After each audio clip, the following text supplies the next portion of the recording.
রাজ্য জুড়ে আইন শৃঙ্খলাকে আরো মজবুত করতে আগামী কয়েক বছরের মধ্যে রাজ্য পুলিশে নিয়োগ করা হবে প্রায় 1 লক্ষ পুলিশ কর্মী। মঙ্গলবার কলকাতার ভবানী ভবনে 2 lakh rain protection gear kit বিতরণ অনুষ্ঠানে বক্তব্য রাখতে গিয়ে মুখ্যমন্ত্রী শুভেন্দু অধিকারী বলেন, ইতিমধ্যে 47,000 শূন্য পদ পড়ে আছে রাজ্য জুড়ে। 14,000 পুলিশ কনস্টেবল ইতিমধ্যে ট্রেনিং কমপ্লিট করে জয়েনিং এর অপেক্ষায় বসে আছে। দুর্গাপুজো উৎসবের আগেই 14,000 ট্রেনিং করা পুলিশ কর্মীকে ডিউটিতে লাগানো হবে। মুখ্যমন্ত্রী শুভেন্দু অধিকারী আরো বলেন, পুলিশ কর্মীদের রেশন ভাতা 1,500 থেকে বাড়িয়ে 2,000 করা হয়েছে।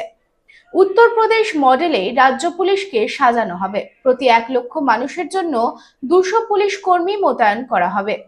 দেশ জুড়ে 1 লক্ষ মানুষের মধ্যে এভারেজ 155 জন পুলিশ কর্মী আছে, যেটা রাজ্যে 106 জন।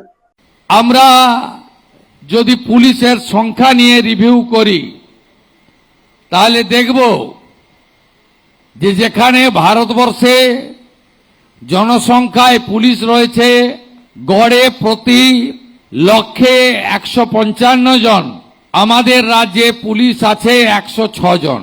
এক্ষেত্রে আমরা উত্তরপ্রদেশের বর্তমান মুখ্যমন্ত্রী যোগী আদিত্যনাথজির নেতৃত্বে যে সরকার পরিচালিত হচ্ছে তাদেরকে আমরা অনুসরণ করতে পারি, যেখানে লক্ষে 200 জন করে পুলিশ কর্মী উত্তরপ্রদেশে আছে। আগামী কয়েক বছর পর্যায়ক্রমে 1 লক্ষ নতুন পুলিশ কর্মী নিয়োগ হবে। ইতিমধ্যে 47,000 ভ্যাকেন্সি আমাদের মধ্যে আছে।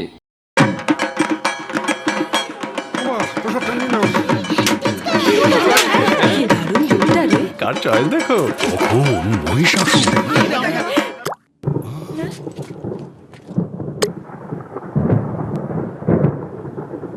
পুজোর আড্ডায় ব্রেক চেঞ্জ করে নাও ঠিক, নো মাথায় হাত। লেটস গো টু পুজোর সকাল বিকেল সেই ডুব দিতে যায় আড্ডাতে, ছাদেই বাঁধন হারা ভরসা দিচ্ছে টাটা, টাটা স্ট্রাকচারা।